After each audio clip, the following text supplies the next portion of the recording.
नमस्कार मित्रांनो, तुमचे स्वागत आहे आपल्या ओनली जीके अकॅडमी या यूट्यूब चॅनलवर। मित्रांनो, आगामी स्पर्धा परीक्षेच्या तयारीसाठी तुम्ही सर्वजण जोमाने तयारी करत असालच। या परीक्षेत यश मिळवण्यासाठी मागील वर्षाच्या प्रश्नपत्रिका सोडवणे अत्यंत महत्त्वाचे आहे। आजच्या या व्हिडिओमध्ये आपण स्पर्धा परीक्षेसाठी अत्यंत संभाव्य आणि महत्त्वाचे प्रश्न सविस्तर स्पष्टीकरणासह पाहणार आहोत।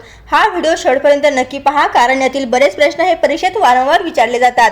व्हिडिओ सुरू करण्यापूर्वी माझी एक छोटीशी विनंती आहे, जर तुम्ही अजूनही आमच्या चॅनलला सबस्क्राइब केले नसेल तर आताच खाली दिलेल्या लाल बटनावर क्लिक करून चॅनलला सबस्क्राइब करा आणि शेजारील बेल आयकॉनला नक्की दाबा। यामुळे स्पर्धा परीक्षेशी संबंधित सर्व नवीन अपडेट्स, सराव पेपर्स आणि महत्त्वाचे व्हिडिओ तुमच्यापर्यंत सर्वात आधी पोहोचतील। चला तर मग वेळ न घालवता आजच्या प्रश्नपत्रिकेला सुरुवात करूया। बघा तर प्रश्न पहिला काय दिलेला आहे, 2024 मध्ये भारतात पार पडलेली 18वी लोकसभा निवडणूक किती टप्प्यात घेण्यात आली आहे?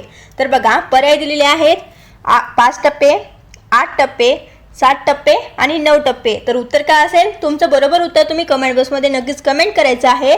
बघा, प्रश्न आहे 2024 मध्ये भारतात पार पडलेली 18वी लोकसभा निवडणूक किती टप्प्यात घेण्यात आली आहे?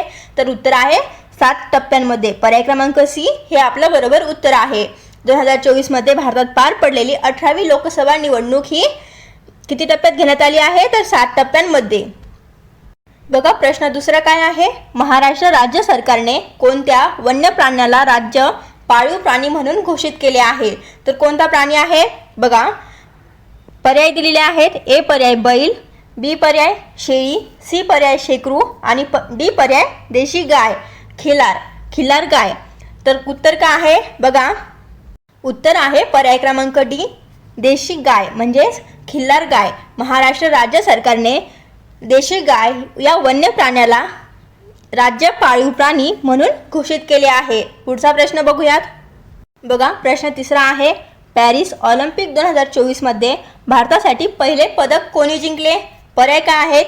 ए आहे पर्याय लक्ष्य सेन, पर्याय बी नीरज चोप्रा, पर्याय सी PV सिंधू आणि पर्याय डी मनू भाकर।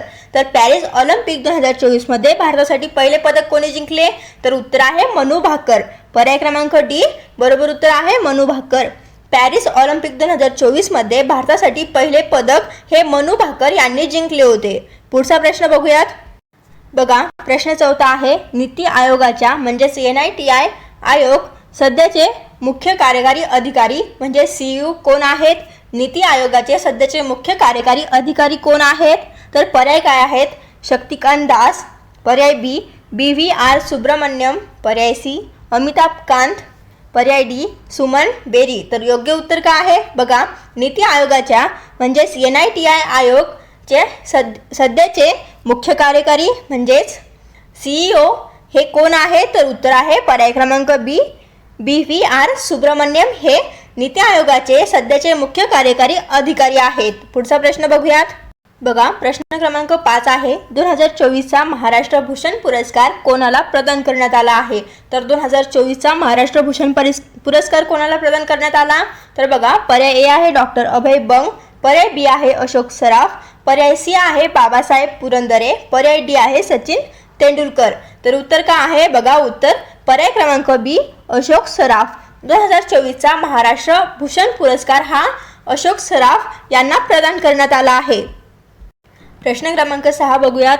जगातील पहिल्या AI कृत्रिम बुद्धिमत्ता, AI म्हणजेच कृत्रिम बुद्धिमत्ता आर्टिफिशियल इंटेलिजन्स ची सुरक्षा करारावर किती देशांनी स्वाक्षरी केली आहे?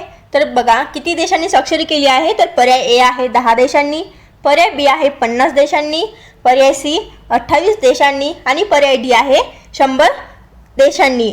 तर उत्तर काय आहे? बघा, अतिशय महत्त्वाचा हा प्रश्न आहे, परीक्षांमध्ये विचारण्यात 100% परीक्षांमध्ये हा प्रश्न विचारण्यात येतो। जगातील पहिल्या AI म्हणजेच कृत्रिम बुद्धिमत्ता ची सुरक्षा करारावर किती देशांनी स्वाक्षरी केली आहे? तर उत्तर काय आहे? बघा, उत्तर आहे पर्याय क्रमांक सी 28 देशांनी। जगातील पहिल्या AI सुरक्षा करारावर 28 देशांनी स्वाक्षरी केली आहे। बघा, यानंतरचा प्रश्न आहे, भारतातील पहिले सौर शहर म्हणजे सोलार सिटी कोणते ठरले आहे? भारतातील पहिले सोलार सिटी शहर कोणते ठरले आहे? तर बघा, पर्याय ए आहे कोची केरळ या ठिकाणी, पर्याय बी आहे पुणे महाराष्ट्र, पर्याय सी सांची मध्य प्रदेश, पर्याय डी मोढेरा गुजरात या ठिकाणी. तर भारतातील पहिले सौर शहर कोणते ठरले आहे? तर पर्यायांपैकी उत्तर आहे बघा पर्याय क्रमांक सी मध्य प्रदेश. सांची मध्य प्रदेश हे शहर भारतातील पहिले सौर शहर म्हणून ठरले आहे. बघा यानंतरचा प्रश्न हा अतिशय महत्त्वाचा प्रश्न आहे. प्रश्न बघूयात. 22 जानेवारी 2024 रोजी अयोध्येत रामलल्लांच्या मूर्तीची प्राणप्रतिष्ठा कोणी केली आहे? 22 जानेवारी 2024 रोजी अयोध्येमध्ये रामलल्लांच्या मूर्तीची प्राणप्रतिष्ठा कोणी केली आहे? तर पर्याय ए आहे द्रौपदी मुर्मू, पर्याय बी योगी आदित्यनाथ, पर्याय सी नरेंद्र मोदी, पर्याय डी मोहन भागवत. तर उत्तर काय आहे? उत्तर आहे बघा पर्याय क्रमांक सी नरेंद्र मोदी यांनी 22 जानेवारी 2024 रोजी अयोध्येमध्ये रामांची मूर्ती प्राणप्रतिष्ठा केली होती. पुढचा प्रश्न बघा. प्रश्न क्रमांक 9 आहे. महाराष्ट्र राज्य विधानसभेचे सध्याचे अध्यक्ष कोण आहेत? महाराष्ट्र राज्य विधानसभेचे सध्याचे अध्यक्ष आपल्याला विचारलेले आहे. तर कोण आहेत अध्यक्ष? बघा पर्याय ए राहुल नार्वेकर, पर्याय बी देवेंद्र फडणवीस, पर्याय सी नाना पटोले, पर्याय डी अजित पवार. तर महाराष्ट्र राज्य विधानसभेचे सध्याचे अध्यक्ष कोण आहेत? तर अध्यक्ष आहेत राहुल नार्वेकर. पर्याय क्रमांक ए हे आपलं बरोबर उत्तर आहे. पुढचा प्रश्न बघूयात. प्रश्न क्रमांक 10 बघूयात. दादासाहेब फाळके जीवनगौरव पुरस्कार 2023 कोणाला जाहीर झाला होता? दादासाहेब फाळके जीवनगौरव पुरस्कार 2023 हा कोणाला जाहीर झाला होता? तर पर्याय ए आहे रेखा, पर्याय बी वहिदा रहमान, पर्याय सी आशा पारेख, पर्याय डी रजनीकांत. तर उत्तर काय आहे बघा? उत्तर आहे पर्याय क्रमांक बी वहिदा रहमान. दादासाहेब फाळके जीवनगौरव पुरस्कार 2023 हा वहिदा रहमान यांना जाहीर झाला होता. पुढचा प्रश्न बघूयात. मित्रांनो जर तुम्हाला हे प्रश्न आवडत असतील तर व्हिडिओला एक लाईक नक्की करा आणि दररोज अशाच नवनवीन माहितीसाठी आपल्या चॅनलला सबस्क्राईब करून समोरील बेल आयकॉनला दाबायला विसरू नका, जेणेकरून आमचा पुढचा व्हिडिओ तुमच्याकडून मिस होणार नाही. चला तर मग प्रश्न क्रमांक 11 बघूयात. बघा प्रश्न क्रमांक 11 आहे. नुकताच कोणत्या देशाने भारतासोबतचा हायड्रोग्राफिक सर्वे करार रद्द केला आहे? तर कोणत्या देशाने भारतासोबत हायड्रोग्राफिक सर्वे करार हा रद्द केला आहे? तर पर्याय ए आहे श्रीलंका, पर्याय बी कॅनडा, पर्याय सी आहे मालदीव, पर्याय डी आहे बांगलादेश. तर उत्तर काय आहे बघा? बरोबर उत्तर आहे पर्याय क्रमांक सी मालदीव. नुकताच मालदीव या देशाने भारतासोबतचा हायड्रोग्राफिक सर्वे करार हा रद्द केला आहे. बघा प्रश्न आहे. ऑलिम्पिक 2028 मध्ये कोणत्या खेळाचा नव्याने समावेश करण्यात आला आहे? ऑलिम्पिक 2028 मध्ये कोणत्या खेळाचा नव्याने समावेश करण्यात आला आहे? तर बघा पर्याय ए कुस्ती, पर्याय बी कबड्डी, पर्याय सी बुद्धिबळ आणि पर्याय डी आहे क्रिकेट. तर ऑलिम्पिक 2028 मध्ये कोणता खेळ आहे तो नव्याने समावेश करण्यात आला आहे?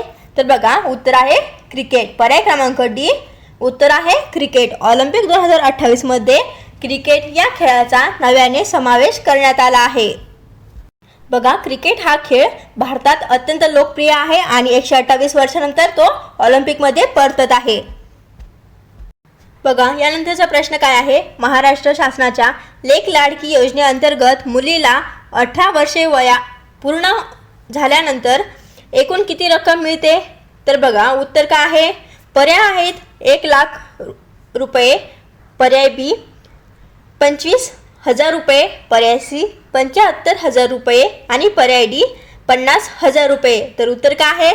महाराष्ट्र शासनाच्या लेक लाडकी योजनेअंतर्गत मुलीला 18 वर्षे पूर्ण झाल्यावर एकूण किती रक्कम मिळते? तर उत्तर काय आहे? 75,000 रुपये. पर्याय क्रमांक सी उत्तर आहे 75,000 रुपये. पुढचा प्रश्न बघूयात. बघा प्रश्न क्रमांक 14 आहे. G20 समूहाचा 21वा सदस्य म्हणून कोणाला समाविष्ट करण्यात आले आहे? G20 समूहाचा 21वा देश हा सदस्य म्हणून कोणत्या देशाला समाविष्ट करण्यात आले आहे? तर पर्याय ए आहे युक्रेन, पर्याय बी आहे युरोपियन युनियन, पर्याय सी पाकिस्तान आणि पर्याय डी आहे आफ्रिकन युनियन. तर उत्तर काय आहे? बघा उत्तर आहे पर्याय क्रमांक डी आफ्रिकन युनियन. G20 समूहाचा 21वा सदस्य देश म्हणून आफ्रिकन युनियन या देशाला समाविष्ट करण्यात आले आहे. पुढचा प्रश्न बघूयात. बघा प्रश्न क्रमांक 15 काय आहे. जगातील सर्वात मोठे कार्यालयीन भवन म्हणजेच ऑफिस बिल्डिंग कोठे उभारण्यात आले आहे? तर कोठे आहे? पर्याय ए आहे न्यूयॉर्क अमेरिका, पर्याय बी बीजिंग चीन, पर्याय सी दुबई UAE आणि पर्याय डी आहे सुरत भारत या ठिकाणी. तर कोणतं उत्तर आहे बरोबर? तर बघा बरोबर उत्तर आहे पर्याय क्रमांक डी, सुरत भारतामध्ये. जगातील सर्वात मोठे कार्यालयीन भवन हे सुरत या ठिकाणी उभारण्यात आले आहे. पुढचा प्रश्न बघूयात. बघा प्रश्न आहे, भारताच्या पहिल्या महिला राफेल लढाऊ विमान वैमानिक कोण आहेत? तर पर्याय ए आहे अवनी चतुर्वेदी, पर्याय बी भावना कंठ, पर्याय सी शिवांगी सिंग, पर्याय डी गुंजन सक्सेना. तर योग्य उत्तर आहे पर्याय क्रमांक सी, शिवांगी सिंग. भारताच्या पहिल्या महिला राफेल लढाऊ विमान वैमानिक ह्या शिवांगी सिंग आहेत. पुढचा प्रश्न बघा प्रश्न क्रमांक 17, Oxford word of the year 2023 word of the year म्हणून कोणता शब्द निवडला गेला आहे? तर पर्याय ए रीज, पर्याय बी AI, पर्याय सी पॅन्डेमिक, पर्याय डी मेटावर्स. तर उत्तर काय आहे? उत्तर आहे पर्याय क्रमांक A rizz. Oxford word of the year 2023 म्हणून रीज हा शब्द निवडला गेला. प्रश्न क्रमांक 18 आहे, 2024च्या ऑस्ट्रेलियन ओपन टेनिस स्पर्धेत पुरुष एकेरीच्या विजेतेपद कोणी पटकावले आहे? पर्याय ए आहे नोव्हाक जोकोविच, पर्याय बी जॅनिक सिन्नर, पर्याय सी राफेल नदाल, पर्याय डी कार्लोस अल्काराज. तर योग्य उत्तर आहे पर्याय क्रमांक बी जॅनिक सिन्नर. 2024च्या ऑस्ट्रेलियन ओपन टेनिस स्पर्धेत पुरुष एकेरीचे विजेतेपद हे जॅनिक सिन्नर यांनी पटकावले होते. पुढचा प्रश्न बघूयात. बघा प्रश्न क्रमांक 19, देशातील पहिले हळद संशोधन केंद्र महाराष्ट्रात कुठे स्थापन करण्यात आले आहे? तर पर्याय ए आहे हिंगोली, पर्याय बी नांदेड, पर्याय सी सातारा, पर्याय डी सांगली. तर उत्तर आहे पर्याय क्रमांक ए हिंगोली. देशातील पहिले हळद संशोधन केंद्र महाराष्ट्रात हिंगोली या ठिकाणी स्थापन करण्यात आले आहे. पुढचा प्रश्न क्रमांक 20 आहे, संयुक्त राष्ट्राने म्हणजेच UN 2024 हे वर्ष कोणते वर्ष म्हणून घोषित केले आहे? तर पर्याय ए आहे आंतरराष्ट्रीय उंट वर्ष म्हणजेच इयर ऑफ कॅमेलिड्स, पर्याय बी आंतरराष्ट्रीय तृणधान्य वर्ष, पर्याय सी आंतरराष्ट्रीय जल वर्ष, पर्याय डी आंतरराष्ट्रीय पर्यावरण वर्ष. तर उत्तर काय आहे? उत्तर आहे पर्याय क्रमांक ए आंतरराष्ट्रीय उंट वर्ष म्हणजेच इयर्स ऑफ कॅमेलिड्स. संयुक्त राष्ट्राने 2024 हे वर्ष आंतरराष्ट्रीय उंट वर्ष म्हणून घोषित केले आहे. तर हे होते आजचे महत्त्वाचे प्रश्न. यातील किती प्रश्नांची उत्तरे तुम्हाला माहिती होती त्या कमेंटमध्ये नक्की सांगा. व्हिडिओ आवडला असेल तर मित्रांसोबत शेअर करा. भेटूया पुढच्या व्हिडिओमध्ये. तोपर्यंत पाहत राहा ओनली GK अकॅडमी.